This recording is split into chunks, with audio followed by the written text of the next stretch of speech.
그 마이크를 꺼주셔야 될 것 같아요. 왜냐면 그 지금 울리죠? 지거리죠. 다른 건 다 꺼주셔야 될 것 같아요. 그걸 끄셔야 돼요.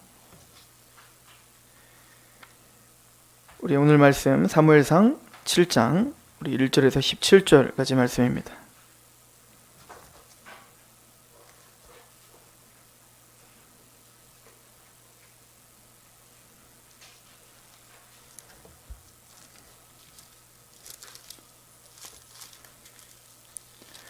사무엘상 7장 1절에서 17절.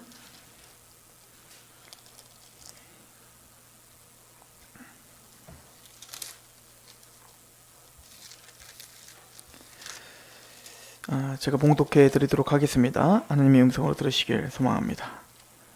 7장 1절에서 17절입니다. 기럇 여아림 사람들이 와서 여호와의 궤를 옮겨 산에 사는 아미나답의 집에 들여놓고 그의 아들 엘리야사를 거룩하게 구별하여 여호와의 궤를 지키게 하였더니 궤가 기럇 여아림에 들어간 날부터 20년 동안 오래 있은지라. 이스라엘 온 족속이 여호와를 사모하니라. 사무엘이 이스라엘 온 족속에게 말하여 이르되 만일 너희가 진심으로 여호와께 돌아오려거든 이방신들과 아스타롯을 너희 중에서 제거하고 너희 마음을 여호와께로 향하여 그만을 섬기라. 그리하면 너희를 블레셋 사람의 손에서 건져내시리라. 이에 이스라엘 자손이 바알들과 아스타롯을 제거하고 여호와만 섬기니라. 사무엘이 이르되 바에 모여 물을 길어 여호와 앞에 붓고 그날 종일 금식하고 거기에서 이르되 우리가 여호와께 범죄하였나이다 하니라. 사무엘이 미스바에서 이스라엘 자손을 다스리니라. 이스라엘 자손이 미스바에 모였다함을 블레셋 사람들이 듣고 그들의 방백들이 이스라엘을 치러 올라온지라. 이스라엘 자손들이 듣고 블레셋 사람들을 두려워하여 이스라엘 자손이 사무엘에게 이르되 당신은 우리를 위하여 우리 하나님 여호와께 쉬지 말고 부르짖어 우리를 블레셋 사람들의 손에서 구원하시게 하소서 하니 사무엘이 젖 먹는 어린 양 하나를 가져다가 온전한 번제를 여호와께 드리고 이스라엘을 위하여 여호와께 부르짖음에 여호와께서 응답하셨더라. 사무엘이 번제를 드릴 때에 블레셋 사람이 이스라엘과 싸우려고 가까이 오매 그날에 여호와께서 블레셋 사람에게 큰 우레를 발하여 그들을 어지럽게 하시니 그들이 이스라엘 앞에 패한지라. 이스라엘 사람들이 미스바에서 나가서 블레셋 사람들을 추격하여 백갈 아래에 이르기까지 쳤더라. 사무엘이 돌을 취하여 미스바와 센 사이에 세워 이르되 여호와께서 여기까지 우리를 도우셨다 하고 그 이름을 에벤에셀이라 하니라. 이에 블레셋 사람들이 굴복하여 다시는 이스라엘 지역 안에 들어오지 못하였으며 여호와의 손이 사무엘이 사는 날 동안에 블레셋 사람을 막으시매 블레셋 사람들이 이스라엘에게서 빼앗았던 성읍이 에글론부터 가드까지 이스라엘에게 회복되니 이스라엘이 그 사방 지역을 블레셋 사람들의 손에서 도로 찾았고 또 이스라엘과 아모리 사람 사이 평화가 있었더라. 사무엘이 사는 날 동안에 이스라엘을 다스렸으되 해마다 베델과 길갈과 미스바로 순회하여 그 모든 곳에서 이스라엘을 다스렸고 라마로 돌아왔으니 이는 거기에 자기 집이 있음이니라. 거기서도 이스라엘을 다스렸으며 또 거기에 여호와를 위하여 제단을 쌓았더라. 아멘.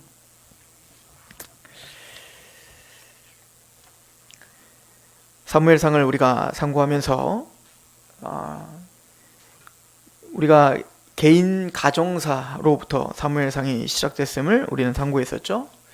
그래서 한나의 개인적인 기도, 한나의 개인적인 고통, 또 한나의 개인적인 그 고난은 단순히 그 한나의 개인적인 것으로 국한되지 않고 그 한나의 그 상황과 한나의 기도는 바로 이스라엘의 영적인 상태를 그대로 보여주고 있는 중요한 어떤 매개체가 되는 기사다라고 우리가 상고했었습니다. 즉 불임으로 말미암아 고통 중에 그렇게 고난 중에 있었던 한나처럼 사실은 이스라엘 백성들이 바로 하나님의 백성인 이스라엘이 바로 그런 영적인 불임, 즉 하나님의 언약이 그 이스라엘을 통해서 성취되고 그 이스라엘 통해서 잉태되어 계속 번성해 가야 되는데 그러지 못하고 뭔가 하나님의 언약이 막혀 있는 것 같은 그런 암울한 시기가 바로 사사시대였음을, 근데 그 어떤 누구도 그 심각성을 알고 하나님께 울부짖고 애통해야 하고 자신의 죄를 깨닫는 자들이 없었다는 게 문제였습니다. 그 근본적인 그 이유는 사사기의 마지막에 뭐라고 하냐면 왕이 없으므로 자기가 보기 좋은 대로 자기의 소견대로 행했기 때문이다 라고 말을 하죠. 그러니까 이기적인 그 죄성을 가지고 이제는 그 망가진 이성, 망가진 감정, 보여지고 만져지는 또 자기의 어떤 그 욕망을 채우고자 하는 거에만 몰두하여 하나님의 뜻을 읽지 못하는 거죠. 또 하나님의 통치를 알지 못하죠. 그래서 하나님은 이 사무엘서를 통해서 한 왕을 세우실 것을 우리에게 설명하고 있다라고 했습니다. 이것은 단순히 사무엘서만의 문제가 아니라 창세기 3장 15절부터 시작한 그 한 씨, 한 아들, 한 자손이신 예수의 바로 조상인 다윗에게로 지금 뭔가 달려오고 있다. 아브라함부터 하나님이 그 언약, 아브라함의 씨가 바로 그 후손이 될 거고, 이삭의, 또 야곱의, 또 유다의, 그래서 그 유다의 지파에 한 왕이 태어날 것임을 이제 선언하고 그게 어떻게 성취되고 있는지를 보여주는 게 이 사무엘상이다라고 했습니다. 그런데 아무도 그 엘리와 그 아들들, 제사장들조차, 그 지도자들조차 자신들의 죄를 회개하지 못한 영적인 무지함, 또 영적인 그 심각한 부패성을 우리는 상고해 봤죠. 그래서 그 엘리 제사장의 그 자녀들은 자신의 제사장 직분을 사용하여 자신의 더러운 이득만 챙기려고 했던 그런 거짓 선지자와 같은, 거짓 지도자와 같은, 그래서 나중에 이제 그 선지자들이 특히 에스겔에 보면 목자가 없다 이렇게 표현을 하죠. 목자가 없다. 그러니까 너희들을 정말 푸른 초장으로 인도할 목자가 없고, 수많은 지도자들이 있었지만 그들은 모두 다 자신의 배만 부리려고 하지 정말 목자를 양들을 사랑하고 그래서 하나님의 뜻 가운데 양들을 먹이고 치는 목자가 없다. 그래서 하나님이 직접 목자가 되어 북이스라엘과 남유다를 하나로 통일하게 하여 한 왕을 있게 할 것이고, 그 왕은 바로 다윗과 같은 한 왕, 다윗이 올 것이다 라고 예언을 하고 있었던 거죠. 그러니까 그 메시지와 같이 지금 이 사사시대는 그런 목자가 없어, 즉 이스라엘 백성들을 하나님의 말씀으로 양육할 목자가 없죠. 말씀이 없으니까 자신들이 얼마나 말씀에서 떠나 있고 그 언약을 얼마나 반역하며 사는지를 인정할 수 없는, 그러니까 자신들이 영적인 불임인 것조차 알지 못하는 그런 영적 상태인 거예요. 사실은 근데 이게 또 이스라엘에게만 국한된 게 아니라 우리의 이야기였다는 거였습니다. 만물보다 심히 부패한 것이 사람의 마음이라 누가 능히 이를 알리오마나. 그러니까 우리가 얼마나 하나님 앞에 부패하고 얼마나 하나님 앞에 반역을 저지르는 자인지 알지 못하는 그런 시대에 우리는 살고 있는 것이죠. 그러나 하나님은 그 시대에도 그렇게 암울하고 아무도, 그 지도자들 다, 이 엘리는 어때요? 눈이 가려졌죠, 그죠? 그래서 자기 자녀들의 죄조차 발견하지 못하는, 심각성을 알지 못하는, 그래서 혼내기는 해요. 나중에 이제 다 늙어서 이제는 그 아들들의 소문이 이제 파다하게 퍼진 이후에 그 소문이 다 나고 모든 신뢰가 다 깨지고 백성들로부터 들려왔을 때 그제서야 뒤늦게, 사실은 누가 제일 먼저 봐야 되는 건가요? 엘리가 제일 먼저 점검했어야 됐고, 엘리가 제일 먼저 말씀으로 제사장들이었기 때문에 먼저 자기 아들들을, 단순히 육적인 아들을 넘어 그들은 제사장들이었단 말입니다. 그러니까 그 제사장들을 다스렸어야 되는데 전혀 다스리지를 못하는 그런 나약한, 또 무지한 그런 제사장이었다. 그런 무지 속에서 이름 모를, 그죠? 그 비느하스의 아내, 즉 엘리의 며느리, 또 베냐민 사람, 이름 모를 그들은 법궤가 빼앗겼을 때 통회하며 통곡하는 그 모습을 보여주므로 그때에도 하나님은 남은 자가 있다. 이름 모르지만 하나님 앞에 통곡할 줄 알고 있는 사람들이 남아있었는데, 그 중에 하나가 뭐였냐면 한나였던 거죠. 한나가 바로 자신의 문제를 가지고 하나님께 나아가 통곡하며 애통하며 애곡하고, 하나님은 그 애곡하는 소리를 들으시고 사무엘이라고 하는 아이를 응답하시고, 그리고는 그 사무엘이 응답받자마자 한나가 승리의 노래를 부르죠. 근데 그 승리의 노래는 우리가 이미 상고했듯이 뭐죠? 그건 단순히 아들 낳게 해주셔서 고맙습니다가 아니라 이스라엘의 운명을 노래하고 있었고, 하나님 마침내 이스라엘을 회복시킬 것을 노래하고 있는 걸 보면, 그 한나의 이 사무엘을 낳는 이 과정은 사무엘이 선지자가 되고 또 제사장이 되고 사사가 되어서 다윗에게 기름 부음 받는다라고 하는 것을 떠나서라도 지금 그 한나의 기도와 그 응답, 이 모든 것들은 다 메시지가 되는 거죠. 그러니까 이스라엘 백성들에게 지금 주는 메시지인 거죠. 이렇게 굴복하며 통회하며 주님만을 바라보는, 사실은 이게 지금 이스라엘 백성들의 지금 상황 아니겠어요? 지금 고통 중에 있죠. 게다가 대적자인 분인나가 얼마나 자신을 괴롭혔나요? 한나를. 그런 것처럼 지금 이스라엘이 영적인 불임 상태에 있을 뿐만 아니라, 그 고통 중에 있을 뿐만 아니라, 또 블레셋이라고 하는 대적자가 얼마나 힘들게 괴롭히고 있는 상황이냐고요. 당연히 누구에게 와서 매달리고 누구에게 와서 하나님 앞에 나와 구해야 되지 않겠습니까? 그런데 그들은 구하긴 구하는데, 하나님께 나오는데 그 하나님과의 인격적인 관계를 전혀 무시해버립니다. 그리고는 단순히 하나님이라는 분을 그냥 물건 취급해버리는 겁니다. 그래서 하나님의 법궤를 들고 가면 무조건 이긴다라고 하는, 꼭 부적 써놓은 거죠. 부적을 비게 놓으면은 내가 좋은 일이 생길 거야 라고 생각하는 것처럼 하나님을 하나의 미신 따위로 치부해버리는 거죠. 그냥 하나님은 항상 그냥 법궤만 있으면, 법궤 앞에 가면 무조건 나에게 복을 줘야 되는 분인 거예요. 내가 하나님 말씀 앞에 굴복하지 않고 하나님 앞에 회개하지 않고 하나님의 말씀 앞에 살지 않는 나일지라도 그냥 법궤만 앞에 있으면 그냥 당연히 복은 따라오는 거예요. 무슨 자동 판매기처럼 말입니다. 또 그냥 알라딘의 램프의 그 지니처럼 문지르기만 하면 그냥 지니가 푹 나와서 뭘 도와드릴까요? 라고 하는 것처럼 하나님을 그런 하인 취급해버리는 거죠. 이게 이스라엘의 큰 오류였다. 이게 그리고 우리들의 오류인 거예요. 하나님은 물론 능력이 있죠. 하나님은 지혜가 있죠. 그 하나님이 진짜 이스라엘에게 원하는 건 그 전쟁 승리하는 거, 물론 하나님도 원하실 수 있지만 진짜 하나님이 원하는 건 전쟁의 승리가 아니에요. 그건 이스라엘이 원하는 거지. 하나님 앞에 굴복하는 겁니다.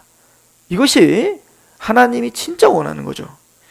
오늘 우리가 이 모든 말씀들을 보면서 하나님이 우리에게 진짜 원하시는 것은 어떤 그럴듯한 종교 행위를 하나님이 원하시는 게 아니라, 하나님의 말씀 앞에 굴복하고 말씀 앞에 두려워 떨림으로 서 있고 그 말씀에 올 수 있는 그 심령을 주님 원하시는 것을 우리에게 보여주고 있는 거 아니겠어요?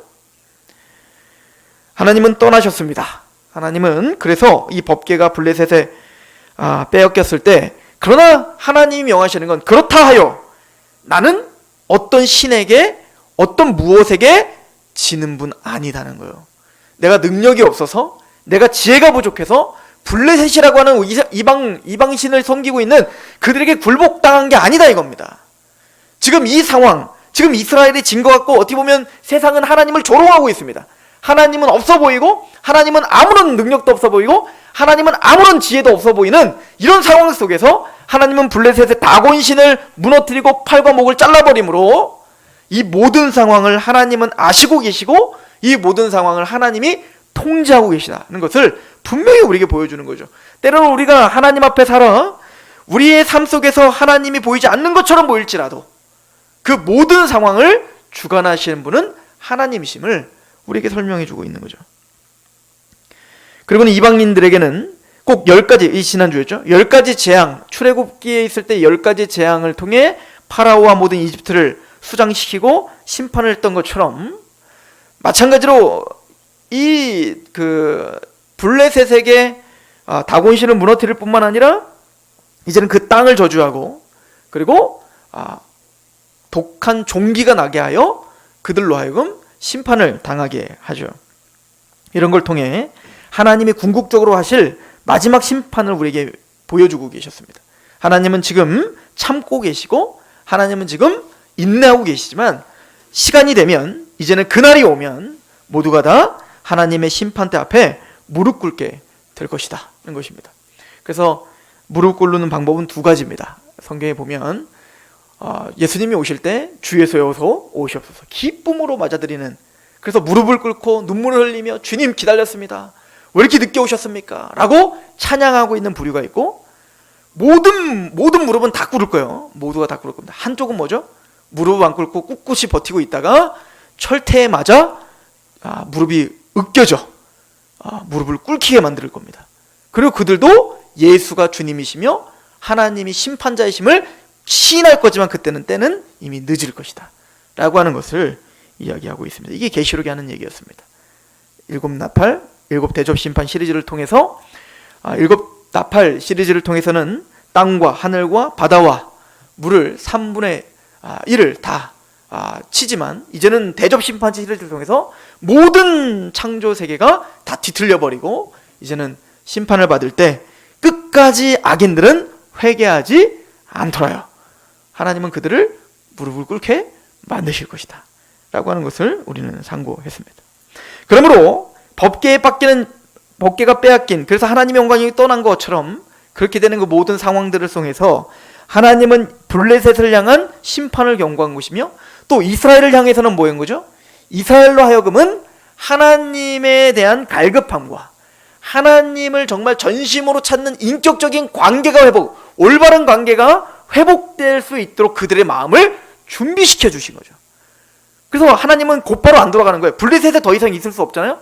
그래서 오늘 말씀은 이렇게 시작을 하죠. 기랏 여아림에 이제는 갔다가 바로 이스라엘 그 중심지로 뚝 들어가는 게 아니라 그냥 거기서 몇 년이나 있대요? 20년 동안이나 그냥 거기 머물러 계시는 겁니다. 왜입니까? 20년을 왜 그냥 거기 머물러 계시는 겁니까? 왜 침묵하며 아무 일도 없이 20년 동안 왔으면 빨리 뭔가 하나님이 일을 하셔야 되는데 20년 동안 침묵을 지키고 계시는 거예요. 뭐죠? 때를 기다리는 겁니다. 어떤 때? 이스라엘이 더 갈급해질 때입니다. 전심을 다해서 하나님을 찾을 때까지 주님은 기다리고 참고 계시는 거예요. 그래서 오늘 말씀에 보면 7장 2절에 괴가 기랏 여아림에 들어간 날부터 20년 동안 오래 있은지라. 왜 그럼 20년 동안 오래 있었냐면, 그 전에 우리가 베세메스에 갔을 때 어떤 일이 벌어졌습니까? 와, 법궤가 온다. 그래서 막 좋아했죠. 좋아한 다음에 바로 어떻게 했죠? 그 베세메스 사람들이 법궤를 열어봤다고요. 법궤를 쳐다봤단 말입니다. 그러니까 하나님을 향한 열정, 환희, 기쁨, 찬양, 경배, 예배, 이런 어떤 감정 치레는 있는데, 그러면 지금 하나님이 진짜 원하시는 건 돌아왔다면 뭔가 달라져 있어야 될 거 아니에요. 근데 그들은 하나님의 말씀 앞에 다시 서질 않았다고. 왜냐면 법궤가 돌아오면 왜 블레셋이 그렇게 재앙 가운데 있었을까? 왜 하나님이 법궤가 우리에게서 떠났을까를 곰곰이 생각했다면 당연히 뭐 해야 됩니까? 다시 말씀으로 돌아갔어야죠. 율법으로 돌아갔어야죠. 그럼 이 법궤는 어떤 의미가 있으며 그 법궤를 어떻게 우리가 대우해야 되는지를 단순히 예배하는 마음이 중요한 게 아니라 예배하는 방법도 있단 말입니다. 그 법궤를 나중에도 그 얘기가 나와요. 그러니까 베레스 우사 이야기가 나중에 다윗이 이제 그 법궤를 다윗성으로 데리고 이제 모시러 갈 때 그 베레스 우사가 그걸 법궤를 매지 않고 어떻게 했습니까? 수레에 갖고 왔다가 또 들어서 그걸 잡았다가 죽지 않습니까? 그게 무슨 얘기입니까? 자기가 생각하는 고안은 법궤를 모시고 갈 최고의 수레, 최고의 송아지, 아무리 최고의 것을 드린다 할지라도 법궤는 사람이 메고 가야 되는 거란 말입니다. 그러니까 그 정성이 중요한 게 아니라, 중요하죠. 그러나 정성보다 앞서야 되는 건 뭐냐면 하나님의 원리고 하나님의 말씀이라고요. 그러니까 오늘날 드려지는 예배들이 내 감정에만 치우친 예배가 얼마나 위험하냔 말입니다.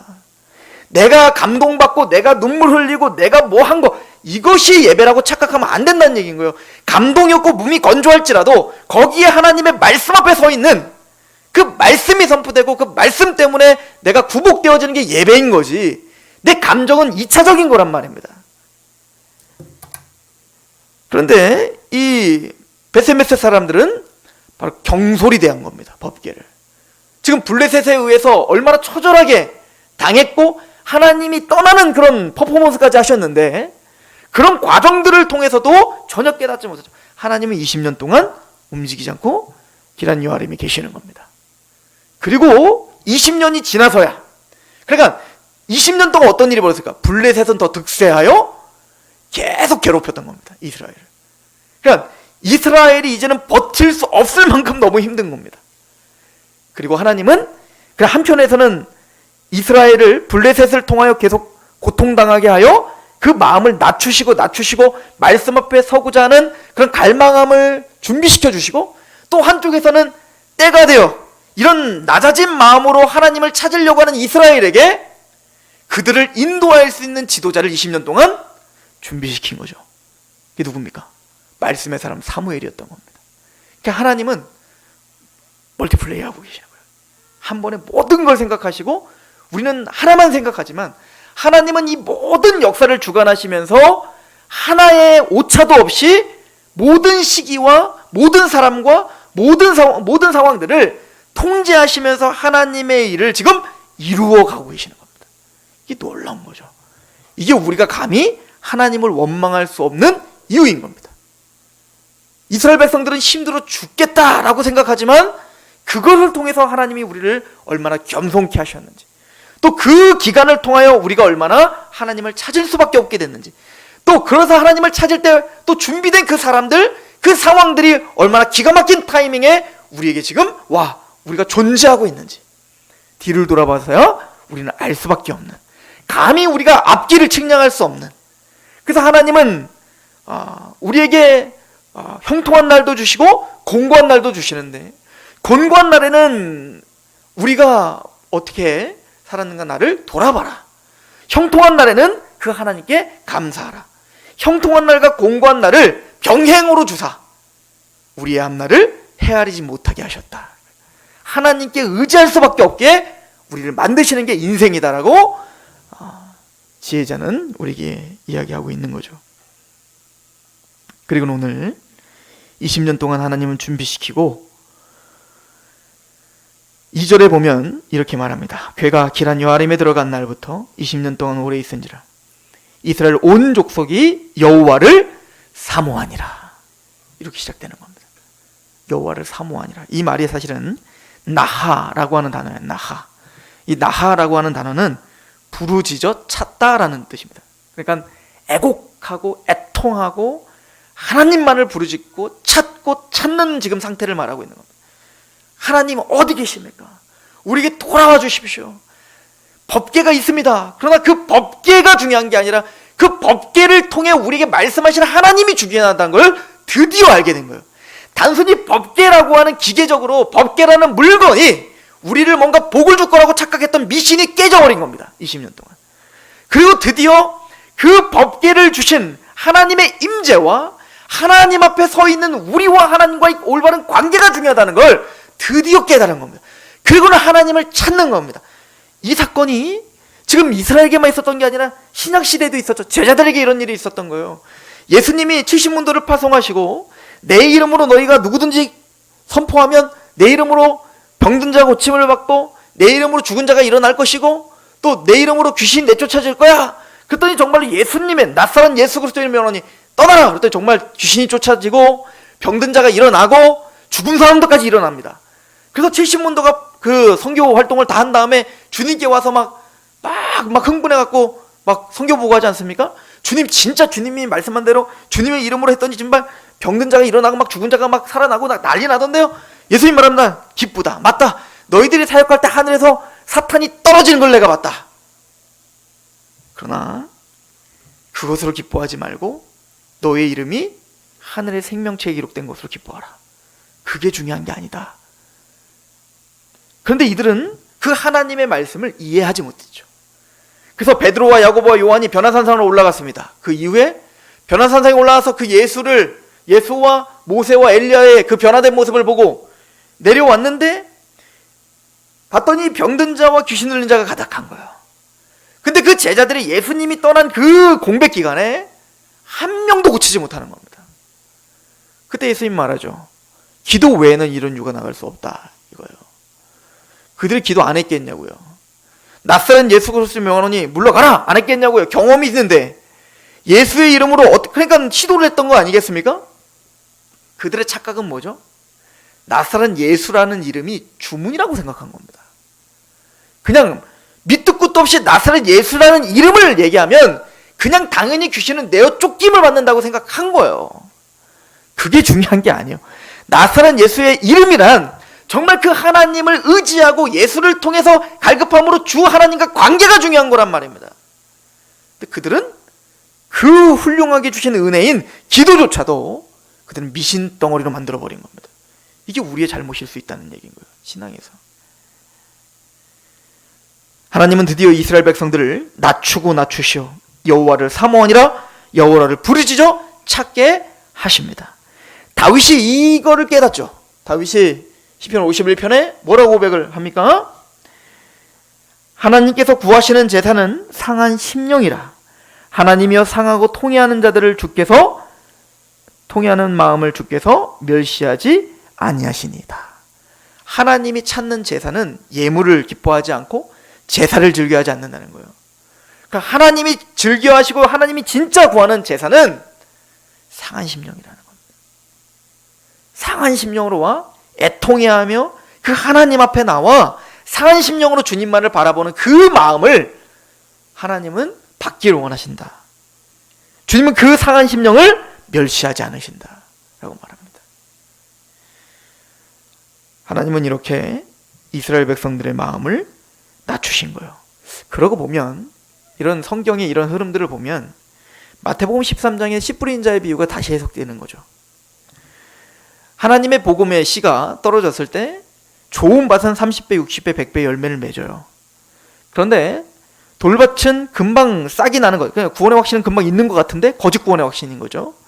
뿌리가 없어 해가 뜨면, 즉 고난당하면 당장 믿음을 저버리고 떠나는 자예요. 이건 거짓 구원의 확신입니다. 또 이 가시 밭은 어떻게 됐죠? 그건 재리의 유혹이죠. 어떤 세상의 유혹이 왔을 때 미순이 파손돼 버리는 거예요. 아예 길가는 어땠죠? 아예 들어가지를 않아요.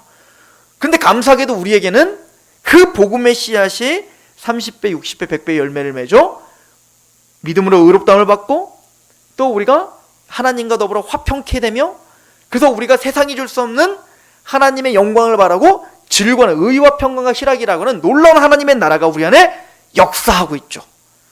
우리는 뭘 그렇게 잘해서? 그래서 이거는 단순히 우리가 이렇게 해석하면 되는 거죠. 그러므로 좋은 밭으로 기경하십시오.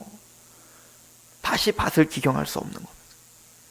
하나님이 우리를 상한 심령으로 만드신 겁니다. 작업이 필요했다고요. 우리가 상한 심령이 되어 그 말씀이 심령이 가난하여 심령이 가난한 자는 복이 난 천국이 저희 것이다 했던 상한 심령으로 그 복음을 받아들일 수 있다는 것 자체가 하나님이 우리 모든 인생을 들어 우리를 지금 기경시켜 믿음을 주신 것밖에 없는 거예요. 이스라엘 백성들이 어떻게 회개했죠? 야, 그래도 얘네들은 참 괜찮은 세대구나. 얘네들은 참 놀라운 세대구나. 그래도 이 앞에 있었던 걸 깨닫고 이들은 그래도 하나님께 회개하면 나오잖아. 물론 훌륭합니다. 그러나 회개케 하시는 하나님의 은총이 그들을 낮아지게 한 거죠. 하나님의 은혜가 아니라면 오늘 회개조차 할 수 없는 인간들입니다. 이렇게 하나님은 그들의 마음을 기경시켜 주시고 때가 되어 사무엘을 등장시킵니다.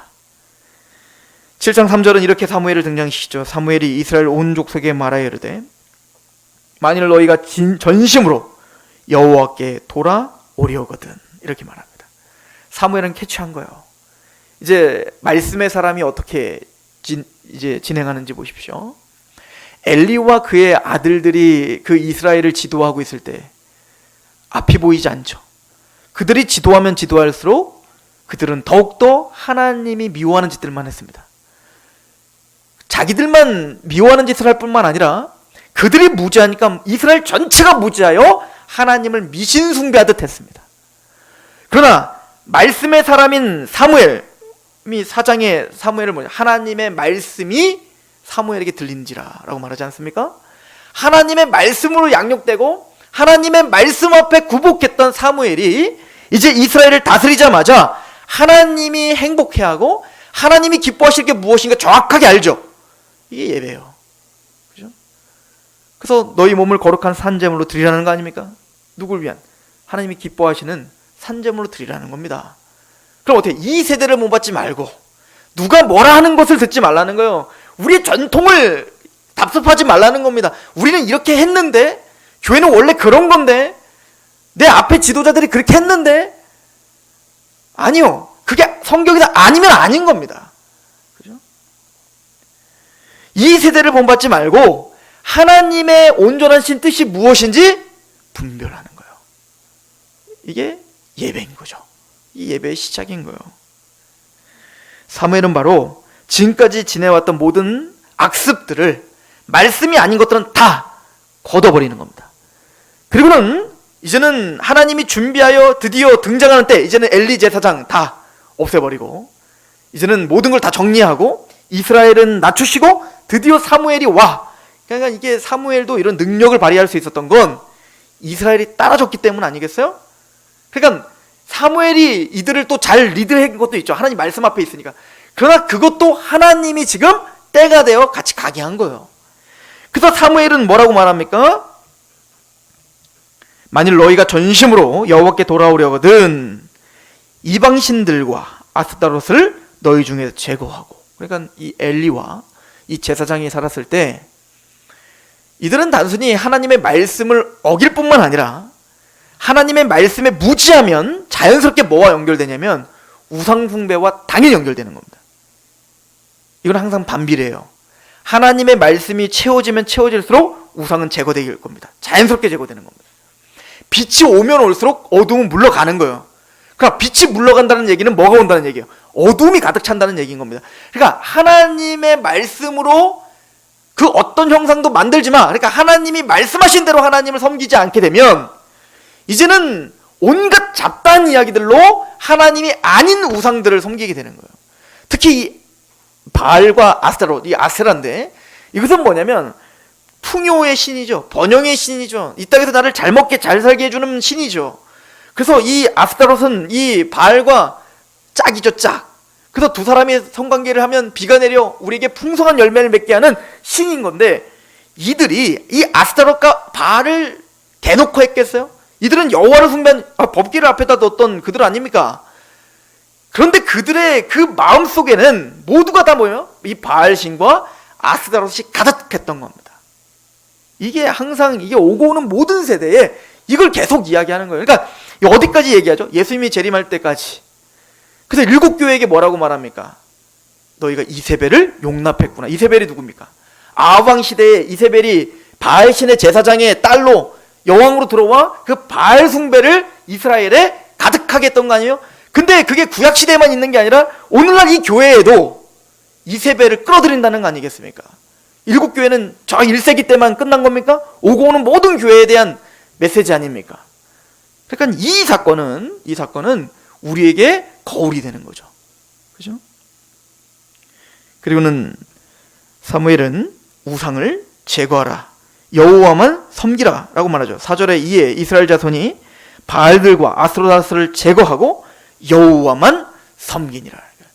어떤 지도자가, 그죠? 리더십이 너무 중요한 거죠. 그럼 5절은 말합니다. 사무엘이 이르되 온 이스라엘은 미스바로 모이라. 내가 너희를 위하여 여호와께 기도하리라. 그래서 미스바, 이제 기도회를 시작하는 겁니다. 왜 미스바일까요? 미스바는 사실은 이 전쟁과 항상 연결되어 있는 곳이 미스바입니다. 그래서 사사기에도 굉장히 처참하고 참혹한 일이 한 번 있었죠. 이 베냐민 지파 이 사람들이 이제 레위의 레위 사람의 첩을 뭐 강간을 하고 살해하는 지경까지 오고, 그것 때문에 이제 온 지파들이 화가 나서 연합하여 베냐민을 완전 초토화시켜버리는 사건이 벌어지는데, 그 작전을 회했던 곳이 바로 미스바입니다. 또한 이 미스바는 사울이 왕으로 세워지는 곳이기도 합니다. 또한 이 미스바는 또 이 사무엘이 이스라엘을 통치했던 곳이기도 합니다. 그래서 이 미스바는 바로 전쟁과 항상 연결되어 있고 왕권과 연결되어 있는 곳입니다. 그래서 아마 이곳에서 사무엘은 전쟁을 준비했던 것 같습니다. 왜냐하면 이제 블레셋을 이제 처부생, 그러니까 순서를 바로 알았던 거죠. 단순히 하나님을 모셔놓고 법궤를 모셔놓고 이제 법궤가 있으니 싸우자가 아니라 이 전쟁의 승패는 우리가 회개하냐 안 하냐 이거라는 걸 알았던 거예요. 그러니까 이 사무엘은 말씀 앞에 서서 전쟁을 먼저 벌이는 게 아니라 하나님과의 관계를 먼저 생각했던 겁니다. 그냥 문제가 무엇인지 알았던 거죠. 하나님의 백성, 제사장 나라의 순서는, 우선순위는 하나님과의 우리 관계를 회복하는 겁니다. 이게 먼저다라는 걸 이 사무엘은 알았던 거죠. 그리고는 6절에 이렇게 말합니다. 그들이 미스바에 모여 물을 길어 여호와 앞에 붓고 그날 종일 금식하고 거기서 이르되 우리가 여호와께 범죄하였나니. 그러니까 전쟁을 위해 모여 이들은 먼저 전쟁을 연구하고 어떻게 싸울 것인가 작전을 핀 게 아니라 전쟁을 위해 모였는데 그곳에서 한 게 뭐죠? 통회하고 회개하는 거였습니다. 우리가 얼마나 큰 죄인들인지, 하나님 앞에 얼마나 우리가 처참한 죄인인지 말입니다. 그래서 여기 보면 미스바에 모여 물을 길어 여호와 앞에 붓고, 이 물을 붓는다는 것은 크게 한 신학자들 한 3-4가지 정도로 해석을 하는데, 첫 번째는 이제 이스라엘 절기 중에 7월 달에 절기가 다 중요한 절기가 몰려 있는데 장막절이라고도 하고 수장절이라고도 하는 대대적인 추수가 있는 절기죠.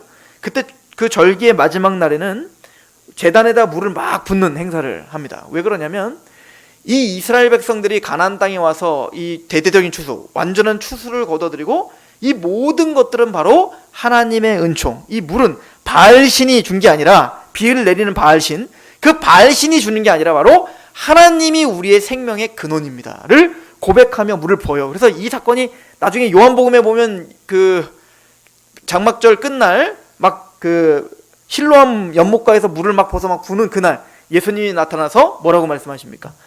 내가 바로 생명의 물이다, 이렇게 말하는 겁니다. 그래서 너희의 배에 그 생수의 강이 넘치게 할 것이다. 그 생수는 바로 성령을 가리킨다. 이거와 연결되는 이야기이기도 합니다. 그러면 이 얘기는 이제는 바알과 아스더롯을 제거하며 이제는 하나님만이 우리의 복의 근원이시며 하나님만이 물을 부어주셔야 하나님이 주시는 물만이 우리를 살릴 수 있습니다 라고 하나님을 의지하는 행사일 수 있습니다. 이것도 괜찮은 해석이에요. 그러나 또 하나는 예레미야 애가에 보면 2장 19절에 보면 초저녁에 일어나 부를지어다 내 마음을 주의 얼굴 앞에 물을 쏟듯 할지어다 갈 길 어귀에서 주려 기진한 내 어린 자녀들의 생명을 위하여 주를 향하여 손을 들지어다. 여기 보면 이렇게 말하죠. 물을 쏟듯 주의 얼굴에 너의 마음을 주의 얼굴에 물을 쏟듯 하라. 이 얘기는 그러니까 사실은 이스라엘 백성들이 그 하나님 앞에 물을 쏟으면서 바로 이것을 형상화한 거죠. 하나님 앞에 자기의 마음을 물을 쏟듯 하나님 앞에 쏟아버리는 겁니다. 즉 자신을 포기하는 거예요. 하나님 앞에 자기를 내려놓는 겁니다. 하나님만이 우리의 구원임을 철저하게, 그러니까 이건 회개와 연결된 거예요. 사실은 신학자들은 그래서 이 물을 쏟는 이 장면과 뭐와 연결이 된다고 생각하냐면 세례 요한의 물세례와 연관이 된다고 생각하는 겁니다. 즉 그 모든 것들의 다 공통점은 뭐냐면 바로 회개인 겁니다. 통회함이에요. 하나님 앞에 낮아짐입니다. 그래서 여기도 보면 그 하나님 앞에 물을 쏟은 것과 금식과 회개와 연결되어 있는 겁니다. 그러니까 이게 모든 하나님의 백성들의 공통적 특징이에요. 여러분들 에스라를 생각해 보십시오. 지금 미스바에서 기도 운동을 벌였던, 부흥을 지금 이끌었던 사무엘이 회개를 하게 한 것처럼 에스라를 보십시오. 에스라는 이제는 바벨론에서 포로기한을 한 그들이 영적인 피폐함 가운데 있는, 황폐함 가운데 있는 그들을 향하여 먼저 그들에게 이래라 저래라 하지 않았죠. 에스라가 먼저 사무엘처럼 하나님 말씀 앞에 서기로 결정합니다. 나는 하나님의 율법을 연구하고 준행하고 가르치기로 결심했다 라고 하는 거예요. 그리고는 그 결심을 해보니 그 말씀 앞에 누가 먼저 통해할 수밖에 없어요. 자기의 죄와 이스라엘의 죄가 보이는 겁니다. 그래서 그 말씀의 사람은 마땅히 뭐가 연결돼요? 애통이 연결된다고요. 가슴을 찢는 겁니다. 물을 여호와 앞에 쏟듯 그의 모든 마음을 하나님께 쏟을 수밖에 없는 겁니다. 그래서 우는 거예요. 하나님, 이들이 이렇게 하나님의 말씀은 이렇게 신실한데 우리는 이렇게 하나님의 말씀 앞에 불성실했군요 라고 금식하며 애통할 수밖에 없죠. 그리고는 그렇게 애통하는 에스라를 바라보며 그 말씀에 두렵고 떠는 자들이 모이더라 라고요. 그리고 그게 수문학 광장 부흥인 거예요. 미스바와 동일한 역사가 일어났죠. 또 누가 이렇게 했습니까? 느헤미야가 그렇게 했죠. 느헤미야가. 또 누가 했습니까? 다니엘이 그렇게 했죠. 하나님의 말씀을 연구해 봤습니다. 그랬더니 예레미야서를 봤더니 70년이 차면 드디어 그 포로기한이 있다는 거예요. 그리고 계수해 봤더니 70년이 딱 찬 겁니다. 그러는 그때부터 다니엘이 뭐죠? 금식을 했어요. 왜 금식을 했을까요? 이건 겁니다. 70년이 차서 하나님은 성실하고 신실하게 하나님의 언약을 지금 준비할 준비가 다 됐는데 하나님의 말씀을 보고 우리를 바라보니 우리는 준비가 하나도 안 된 겁니다. 우린 변한 게 없는 거예요. 우리는 여전히 죄가 있는 겁니다. 그래서 하나님 앞에 금식하며 통회할 수밖에 없는 거예요. 이게 믿음의 사람들의 특징입니다. 이게 오늘날도 마찬가지인 거예요. 그래서 예수님은 심령이 가는 자는 복이 있다 말하고 애통하는 자가 복이 있다. 그가 위로를 받는다 라고 이야기한 겁니다. 사무엘은 하나님의 백성들을 어떻게 다스려야 될 줄을 알았습니다. 그래서 6절에 보면 금식하고 거기에 이르되 우리가 여호와께 범죄하였나이다 하니라 사무엘이 미스바에서 이스라엘 자손을 다스리더라. 그리고 했던 게 뭐죠? 자신의 죄를 봤다면 이제 뭐 해야 되죠? 바로 번제를 드리는 장면을 이제 봅니다.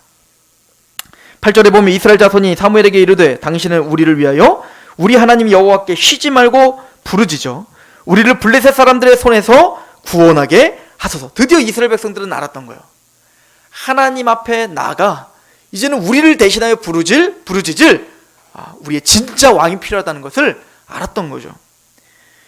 그래서 이 사무엘은 하나님께 나아가 제사를 드립니다. 9절에 사무엘이 젖 먹는 어린 양 하나를 가져다가 온전한 번제를 여호와께, 이 번제는 나중에 레위기 1장 4절을 보세요. 거기 보면 이 번제는 속죄와 관련된 겁니다. 그래서 우리의 죄가 얼마나 큰지 그 대가제물이 필요한데 그 대신은 대가제물, 우리로 말하면 십자가를 붙들고 주님 앞에 애통하는 걸 말하는 거겠죠. 10절에 사무엘이 번제를 드릴 때 블레셋 사람이 이스라엘과 싸우려고 가까이 오매 그날에 여호와께서 블레셋 사람에게 큰 우레를 바라며 그들을 어지럽게 하시니 그들이 이스라엘 앞에 패한지라. 이스라엘 사람들이 미스바에서 나아가 블레셋 사람을 추격하여 백갈 아래에 이르기까지 쳤더라. 지금 이스라엘이 한 게 없어요. 이스라엘은 회개한 겁니다. 이스라엘은 하나님 앞에 겸손했던 겁니다. 그게 이스라엘에게 승리를 줬습니다. 이게 믿음이라고 우리에게 가르쳐주고 있는 겁니다. 하나님 앞에 통회하는 게 먼저다는 거예요. 뭐 해야 되죠? 말씀 앞에 있습니다. 그 말씀으로 하나님 앞에 우리가 무릎 꿇고 겸손해지고 통회하는 것, 이게 승리의 길임을 이야기하죠. 그리고는 오늘 제목입니다. 12절에 사무엘이 돌을 취하여 미스바와 센 사이에 세워 이르되 여호와께서 여기까지 우리를 도우셨다 하고 그 이름을 에베네셀이라 하니라. 이게 참 중요한데 에베네셀에 돌을 세워놓고 에베네셀, 이거는 도움의 돌 이런 뜻이에요. 이 에베네셀, 하나님이 우리를 도우셨다 이런 뜻인데 이 에베네셀이 어떤 곳입니까? 우리 사무엘 4장을 한번 보시겠어요? 그러니까 우리가 앞에 봤던 내용들을 잘 보시면서 사실은 따라왔었어야 됩니다. 우리 사무엘상 4장 1절 보세요. 이스라엘은 나아가서 블레셋 사람들과 싸우려고 어디에 곁에 진을 쳤어요? 에베네셀 곁에 진을 치고 여기서 초토화됩니다. 여기서 블레셋에 의해 져버렸다고요. 그러니까 이 에베네셀이라는 장소가 어디입니까?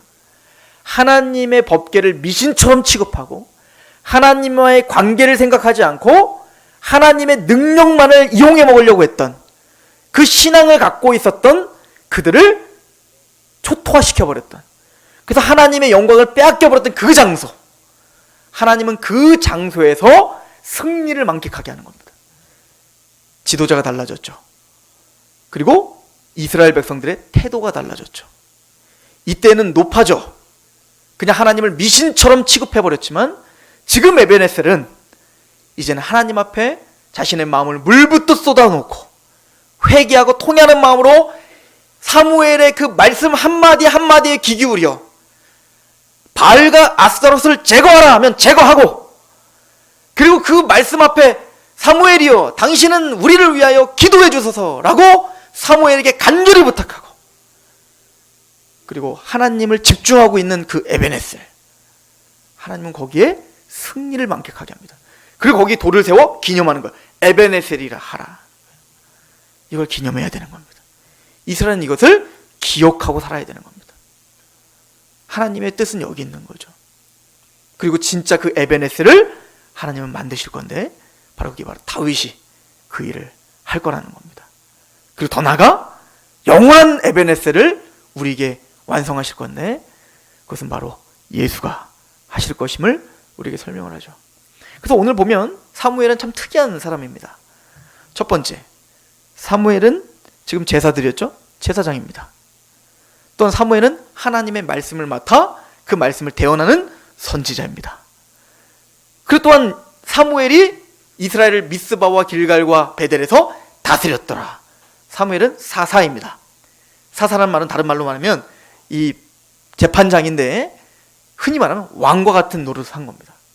그러니까 왕이며 제사장이며 선지자 노릇을 한 번에 한 사람이 사무엘 외에는 모세가 있었습니다. 모세가 제사장도 했고 그리고 선지자 노릇도 했고 왕 노릇도 했죠.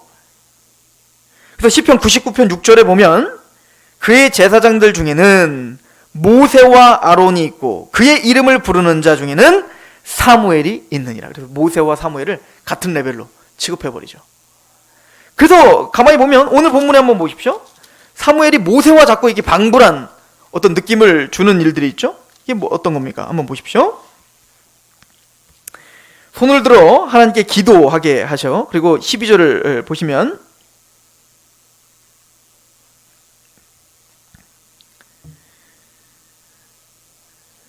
사무엘이 돌을 취하여 미스바와 센 사이에 세워 이르되 여호와께서 여기까지 우리를 도우셨다 하고 그 이름을 에베네셀이라 하니라. 이에 블레셋 사람들이 굴복하여 다시는 이스라엘 지역 안에 들어오지 못하였으며 여호와의 손이 사무엘이 사는 날 동안에 블레셋 사람을 막으시매 블레셋 사람들이 이스라엘에게서 빼앗았던 성읍이 에그론부터 가드까지 이스라엘에게 회복되니 이스라엘이 그 사방 지역을 블레셋 사람의 손에서 도로 찾았고 또 이스라엘과 아모리 사람 사이에 평화가 있었더라. 그러니까 사무엘이 다스리는 그 동안에는 하나님의 손이 함께 있어 감히 누구도 번접할 수 없는 강력한 나라, 그리고 하나님의 샬롬, 진짜 평강의 나라, 또 하나님의 사바트, 하나님의 안식의 나라가 완성된 듯한 모습을 보여주죠.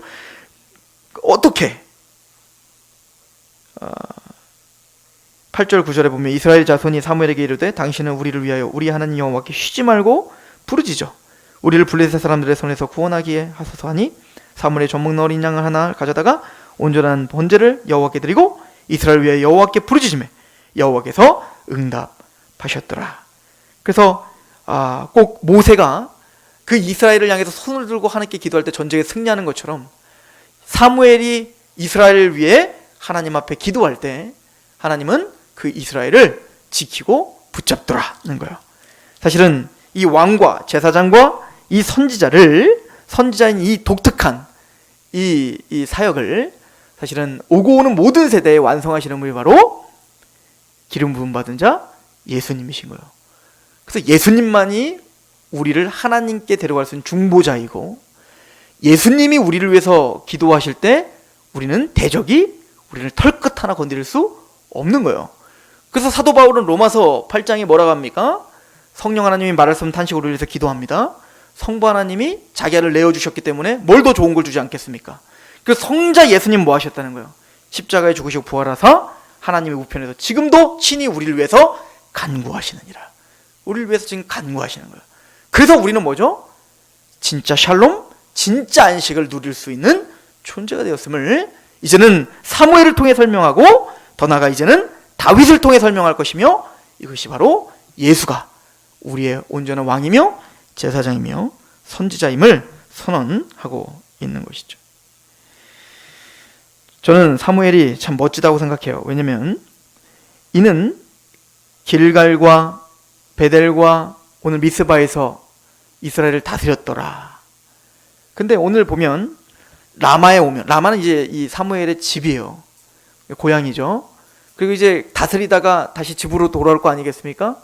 근데 여기 7장 뭐라고 끝내냐면 15절부터 보면 사무엘이 사는 날 동안에 이스라엘을 다스렸을 때 해마다 베델과 길갈과 미스바로 순회하여 그 모든 곳에서 이스라엘을 다스렸고 라마로 돌아왔으니 이는 거기에 자기 집이 있습니다. 거기서도 이게 엘리와 다른 점이죠. 한순간도 이스라엘을 잊지 않은 겁니다. 자기 집에서 쉴 때에도 이스라엘을 다스렸어요. 그리고 더 나아가 이스라엘을 다스렸으면 또 거기에 여호와를 위하여 제단을 쌓았더라. 이게 사무엘이었습니다. 우리는 영적 불임의 상태에 있었던 이스라엘을 하나님이 어떻게 역사하여 그들을 간절한 마음을 주셨고, 또 그 간절하게 만들어진 그곳에 때가 되어 사무엘이라는 걸출한 지도자를 준비시키고 만나게 하여 마침내 블레셋이 감히 범접지 못하는 하나님의 나라로 세우시는 모습을 통해서 하나님은 우리를 좋은 밭으로 기경해 주실 뿐만 아니라 예수를 만나게 하여 우리를 하나님의 나라라, 거기서 제단이 쌓아지고 거기서 하나님께 예배가 드려지고 거기서 하나님의 말씀 앞에 다스림 당하는 우리는 그런 하나님의 나라요, 하나님 평강의 나라가 되었음을 하나님께 고백하며 기뻐하시는 저런 되기를 축원합니다. 기도하겠습니다. 하나님 아버지, 이 에베네스를 기억하게 하시옵소서. 우리의 지혜를 의지하고 우리의 아집과 내 고집과 그래서 하나님을 이용해 먹으려고 했을 그 이스라엘이 초토화당했던 그 에베네스, 하나님의 거룩한 그 법궤가 빼앗겼던 그 치욕의 장소 에베네셀, 그러나 그 장소에서 하나님은 승리하게 하셨고 또 그들의 마음을 낮추셨고 하나님을 찾고 찾게 되는 그런 진정한 영적 부흥과 영적인 회복을 주심을 기념하여 에베네셀이라 하라 하신 것처럼 우리의 마음 가운데 이 에베네셀이 끊임없이 기념되게 하여 주옵소서. 하나님을 대적했던 내 마음이 무너졌습니다. 하나님을 이용하려고 했던 이 우상이 주님의 은혜로 깨어졌습니다. 하나님이 도우셨습니다. 하나님이 함께 하셔서 나는 간절한 마음으로 상한 심령으로 주님을 찾게 되었고, 주님이 준비시켜 주셨던 그 예정되었던 예수 그리스도로 말미암아 내가 구속함을 받았으며, 내가 주님의 도움이 없었다면 어찌 하나님의 나라가 됐겠습니까? 주님을 대적했던 그곳에서 주님의 나라가 회복됐고 주님을 찾는 참된 복이 회복된 에베네스를 기억하겠나이다. 하나님, 우리를 긍휼히 여겨주시고 이 말씀을 기억하고 깨닫게 하여 주시고 그 말씀이 우리 마음을, 우리의 생각을, 우리의 삶을 주장하게 하옵소서. 예수님의 이름으로 감사하며 기도합니다. 아멘. 찬양.